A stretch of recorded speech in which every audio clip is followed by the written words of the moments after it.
Hello learners, आज मैं आपके लिए लेक्चर लेके आई हूँ केमिस्ट्री में, इनऑर्गेनिक केमिस्ट्री में जो आपका ज़्यादा काम आएगा। आयनिक एंड कोवलेंट बॉन्ड में डिफरेंस। दो तरीके से आयनिक एंड कोवलेंट बॉन्ड में हम डिफरेंट कर सकते हैं। एक होता है क्वालिटेटिव डिफरेंस, एक होता है क्वांटिटेटिव डिफरेंस। वैल्यू के बेसिस पे भी हम लोग आयनिक एंड कोवलेंट बॉन्ड को डिफरेंशिएट कर सकते हैं। तो उसको डिफरेंशिएट करने का तरीका है on the basis of electronegativity difference. Electronegativity आप लोग सब समझते हैं। इलेक्ट्रोनेगेटिविटी होती है जब किसी बॉन्ड के शेयर पेयर, जो शेयर्ड इलेक्ट्रॉन्स होते हैं, उसको अपनी तरफ कोई एटम अट्रैक्ट करता है, तो जो उसकी टेंडेंसी होती है इलेक्ट्रॉन्स को अपनी तरफ अट्रैक्ट करने की, उसे इलेक्ट्रोनेगेटिविटी बोलते हैं। पीरियोडिक टेबल में जितने एलिमेंट्स हैं उनकी कुछ ना कुछ इलेक्ट्रोनेगेटिविटी होती है, और इस इलेक्ट्रोनेगेटिविटी की वैल्यू को पाउली स्केल है, पाउली की स्केल से हम लोग देखते हैं। जो ये वैल्यूज़ यहाँ पर मेंशन की हुई हैं इस टेबल पे, इस चार्ट पे मैंने दी हुई हैं, ये एक फिक्स वैल्यू नहीं है। ये हम समझ ऐसे मान सकते हैं कि ये टेंटेटिव वैल्यूज़ हैं, ये वेरी कर सकती हैं अलग अलग कंडीशंस पे, या हम बोल सकते हैं अलग अलग एक्सपेरिमेंट में, अलग अलग बॉन्ड्स पे, अलग अलग मॉलिक्यूल्स पे। मगर एक मोटा मोटा जो हम लोग एक रफ एक हम आइडिया लेंगे कि इलेक्ट्रोनेगेटिविटी का अप्रोक्स हम वैल्यू मान सकते हैं कि जो इस चार्ट में दी हुई है वो होती है। इलेक्ट्रोनेगेटिविटी आप समझ गए कि जो बॉन्ड में इलेक्ट्रॉन्स, एक बॉन्ड के बनने में जो दो इलेक्ट्रॉन्स की रिक्वायरमेंट होती है, वो दोनों इलेक्ट्रॉन उनकी पोजीशन कहाँ पर होगी, किस एटम की तरफ ज़्यादा होगी, कौन उसको ज़्यादा अपनी तरफ अट्रैक्ट कर रहा है। जो उसको ज़्यादा अपनी तरफ अट्रैक्ट कर रहा है उसी दोनों एटम में से उसी एटम को ज़्यादा इलेक्ट्रोनेगेटिव माना जाएगा। देखिए, हम पीरियोडिक टेबल को समझते हैं। पीरियोडिक टेबल जो बनी होती है एलिमेंट्स की इजी स्टडी के लिए, वो 2 पार्ट्स में डिवाइड होती है। एक होता है उसमें ग्रुप्स होते हैं, एक होते हैं पीरियड्स। ये देखिए, ये ग्रुप्स हैं आपके। टोटल जो ग्रुप्स होते हैं वो 18 होते हैं।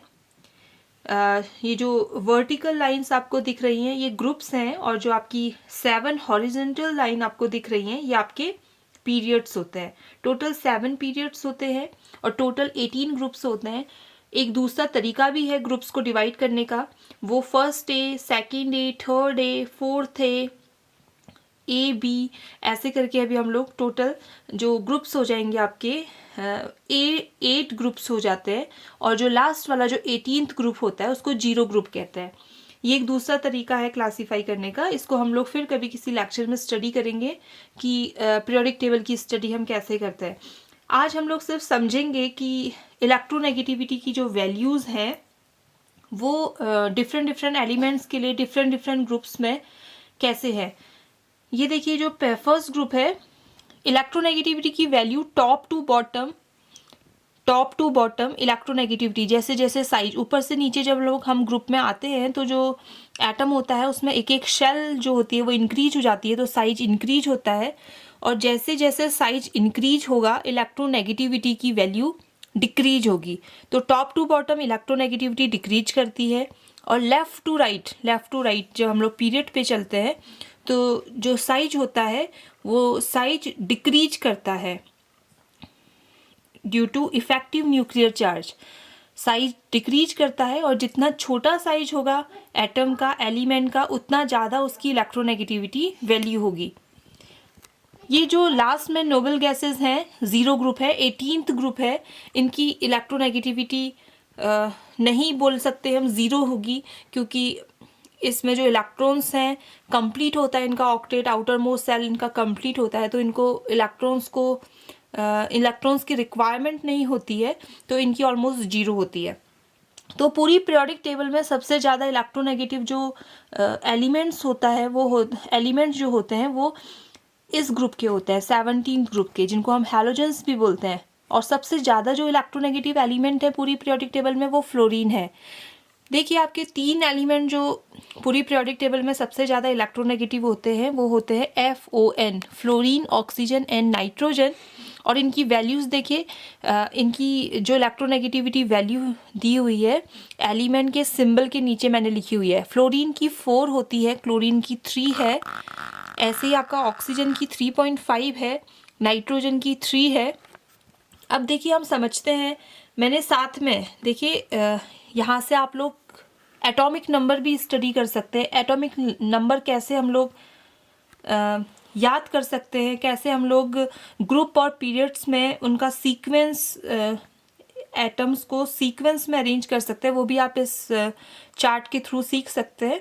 ये देखिए इसमें हाइड्रोजन है, अगर आप इनको लर्न कर लें ग्रुप वाइज की कौन सा एलिमेंट, सिंबल्स आप लोग किसी ट्रिक से अगर आप लर्न कर लें तो आपको ये समझ में आ जाएगा कि हर एक ग्रुप में कौन कौन से एलिमेंट्स आते हैं। फिर उनको देखिए उनका एटॉमिक नंबर जो बताने का तरीका है। एटॉमिक नंबर जब हम लोग फर्स्ट पीरियड से सेकंड पीरियड में आते हैं तो जो एटॉमिक नंबर होता है उसमें 2 का इंक्रीमेंट होता है, 2 हम लोग ऐड कर देंगे। जैसे देखिए हाइड्रोजन का एटॉमिक नंबर 1 होता है, तो जब हम उससे नीचे वाले एलिमेंट में जाएंगे उसी ग्रुप के नेक्स्ट एलिमेंट में लिथियम जैसे है तो उसमें हम लोग 2 ऐड कर देंगे, तो 1 + 2 = 3, तो लिथियम का एटॉमिक नंबर 3 हो जाएगा। उससे नेक्स्ट सब जब हम पीरियड में जाएंगे तो उसमें 8 ऐड हो जाएगा। देखिए मैंने यहाँ पर लिखा हुआ है, फर्स्ट से सेकेंड पीरियड में आने पर 2 ऐड करेंगे, सेकेंड से थर्ड पीरियड पे आने पर 8 ऐड करेंगे, थर्ड से फोर्थ पीरियड पे आने पर अगेन 8 ऐड करेंगे, 11 से 19 देखिए अब इसका हो गया है। फोर्थ से फिफ्थ पीरियड पे आने पर 18 ऐड करेंगे एंड फिफ्थ से सिक्स पे आने पर फिर अगेन 18 ऐड करेंगे एंड 6 से 7 पीरियड पर जाने पर 32 ऐड करेंगे। तो उसके ऐसे ही आपका फिर ऐड करते जाएंगे और एटॉमिक नंबर आपको मिलता जाएगा। अगर आपको पहले वाले ग्रुप्स में सबका एटॉमिक नंबर एग्जैक्ट मालूम है तो फिर आप क्या करिए, उसी सीक्वेंस को आगे पीरियड्स में फॉलो करते रहिए और आपको नेक्स्ट उसका एलिमेंट का एटॉमिक नंबर आपको पता चल जाएगा। तो ये है बात एटॉमिक नंबर की। साथ में अब देखिए नीचे जो वैल्यू दी हुई है वो डेसिमल में लिखा हुआ है, वो इनका इलेक्ट्रोनेगेटिविटी वैल्यू है। हाइड्रोजन की इलेक्ट्रोनेगेटिविटी 2.1 होती है, देन 1 है लिथियम की, और जो सबसे ज़्यादा आप देखेंगे कि जो इलेक्ट्रोनेगेटिविटी की वैल्यू आई है वो पी ब्लॉक एलिमेंट्स की आई है। इनको बोलते हैं पी ब्लॉक एलिमेंट्स या इनको नॉन मेटल्स भी बोलते हैं। पी ब्लॉक एलिमेंट इसलिए बोलते हैं क्योंकि उनका जो लास्ट इलेक्ट्रॉन होता है वो पी शेल में एंटर करता है। ये आपके डी ब्लॉक एलिमेंट्स होते हैं, इनका जो लास्ट इलेक्ट्रॉन होता है वो डी शेल में, डी सब सेल होती है उसमें एंटर करता है। ये वाले जो 2 ग्रुप हैं आपके फर्स्ट एंड सेकेंड, ये आपके एस ब्लॉक एलिमेंट्स होते हैं क्योंकि इनका लास्ट इलेक्ट्रॉन एस सब सेल में एंटर करता है, इनको एस ब्लॉक एलिमेंट्स बोलते हैं। तो यहाँ पर देखिए इलेक्ट्रोनेगेटिविटी जो सबसे ज़्यादा होती है वो पी ब्लॉक एलिमेंट्स की होती है, और पी ब्लॉक एलिमेंट्स में भी सबसे ज़्यादा जो इलेक्ट्रोनेगेटिव ग्रुप है वो 17th ग्रुप है, और उनमें भी 17 के अलावा 16 में भी है कुछ एलिमेंट्स। जैसे अब देखिए सबसे ज़्यादा इलेक्ट्रोनेगेटिव फ्लोरीन है, देन ऑक्सीजन है, देन नाइट्रोजन है, 3, और ये 3 ही एलिमेंट ऐसे एलिमेंट हैं जो हाइड्रोजन बॉन्ड भी फॉर्म कर सकते हैं। हाइड्रोजन बॉन्ड फॉर्म करने के लिए भी आपको हाइड्रोजन के अलावा एक इलेक्ट्रोनेगेटिव एलिमेंट चाहिए होता है, तभी हाइड्रोजन बॉन्ड फॉर्म होता है। तो ये आपका सीक्वेंस है। अब देखिए इसको एग्जाम्पल में कैसे अप्लाई करेंगे हम वापस सीखते हैं कि इन वैल्यूज़ के बेसिस पे जो ये वैल्यूज़ यहाँ पर मेंशन की हुई हैं, जो कभी किसी मॉलिक्यूल में 2 एटम्स के बीच में बॉन्ड फॉर्म हो रहा है वो बॉन्ड आयनिक होगा, ये कोवलेंट होगा, ये हम इलेक्ट्रोनेगेटिविटी की जो वैल्यूज़ हैं उनके डिफरेंस के बेसिस पे बता सकते हैं। देखिए टोटल जो बॉन्ड होता है वैसे आप लोग आपने पढ़े होंगे कि अलग अलग टाइप के और भी बॉन्ड के टाइप्स आपने पढ़े होंगे। जो मेन टाइप्स हैं बॉन्ड के वो 2 हैं, एक आयनिक बॉन्ड, एक कोवलेंट बॉन्ड। उसके अलावा मेटालिक बॉन्ड भी होता है, उसके अलावा आपका कोऑर्डिनेट बॉन्ड भी होता है। तो ये सब एक अलग कैटेगरी है, उसको एक अलग तरीके से क्लासिफिकेशन हम लोग करते हैं। तो मेन जो कैटेगरी है बॉन्ड की on the basis of electronegativity difference, वो 2 टाइप के आपके बॉन्ड होते हैं, एक आयनिक बॉन्ड, एक कोवलेंट बॉन्ड। नॉर्मली हम लोग अगर जब समझते हैं तो आयनिक बॉन्ड ऐसे बॉन्ड जहाँ पर दोनों एटम्स आयंस की फॉर्म पे रह सकते हैं, या हम बोलें कि जो इनके बीच का इलेक्ट्रॉन का जो शेयरिंग होती है वो अनइक्वल शेयरिंग होती है।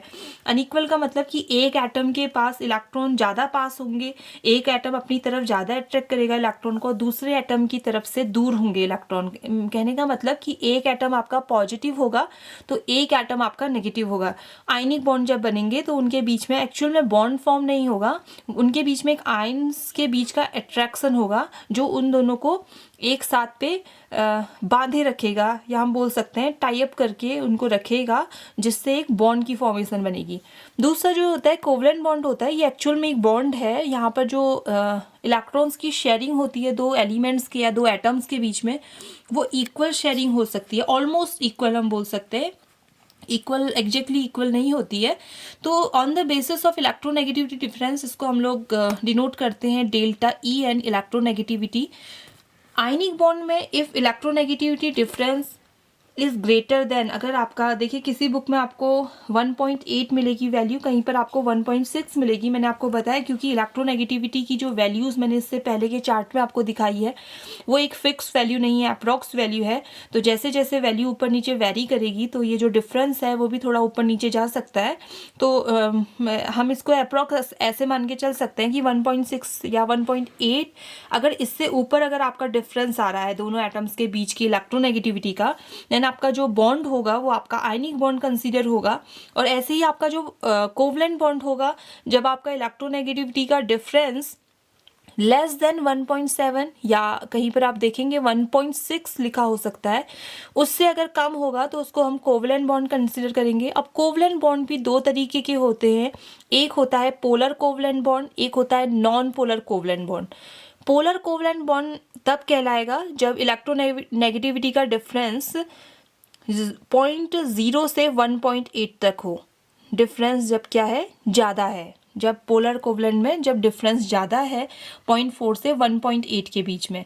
और नॉन पोलर कोवलेंट में जब आपका इलेक्ट्रोनेगेटिविटी का डिफरेंस बहुत माइनर डिफरेंस है, या हम बोले कि बहुत कम है डिफरेंस, वो लेस देन 0.4 होगा, तो इसको हम प्योर कोवलेंट भी कहीं पर मेंशन किया रहता है, इसको नॉन पोलर कोवलेंट की कैटेगरी में रखता है। अगर आपको सिर्फ ये बताना है क्वेश्चन में कि ionic bond and covalent bond select करके बताइए, तो आप सिर्फ दो कैटेगरी है। और अगर आपको कोवलेंट में भी डिफ्रेंशिएट करना है कि पोलर कोवलेंट या नॉन पोलर कोवलेंट, तो आप on the basis of electronegativity difference, ये वैल्यूज़ यहाँ पर लिखी हुई है, उनके बेसिस पे आप डिफ्रेंशिएट कर सकते हैं।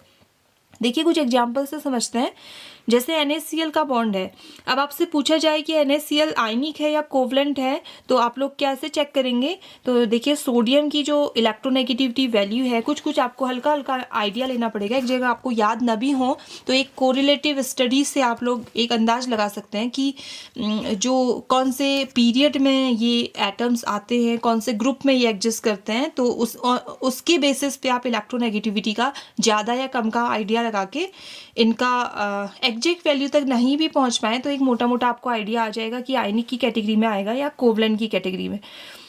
तो जो सोडियम है उसका जो इलेक्ट्रोनेगेटिविटी होती है वो 0.9 होती है, क्लोरीन की 3 होती है, और जो इनका डिफरेंस निकल के आएगा वो 2.1 आएगा, जो कि 1.8 से ज़्यादा है।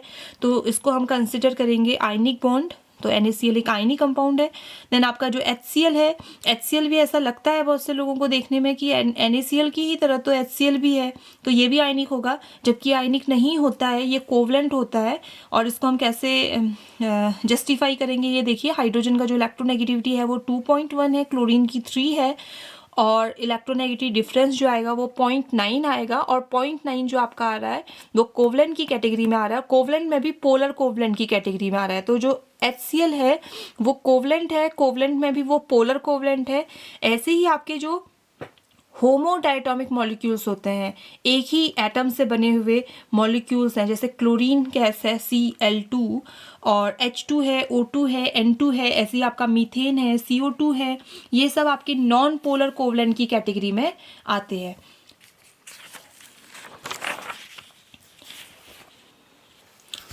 अब देखिए यहाँ पर अगर दो एटम्स के बीच में अगर हम लोग डायग्राम से समझें कि देखिए दो डिफरेंट एटम्स हैं बट दोनों नॉन मेटल्स हैं, दोनों नॉन मेटल्स हैं बट डिफरेंट एटम्स हैं, एक X है एक Y है, और इनके बीच में एक में अगर ये पोलर कोवलेंट बॉन्ड फॉर्म करते हैं तो इनके बीच में unequal sharing of valence electron होगी। अनइक्वल शेयरिंग मतलब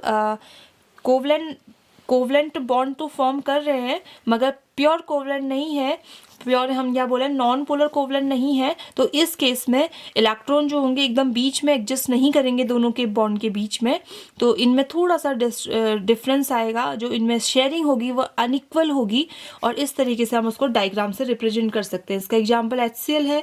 देन ऐसे आपका सेम एटम्स के बीच में देखिए यहाँ पर दोनों सेम एटम्स हैं।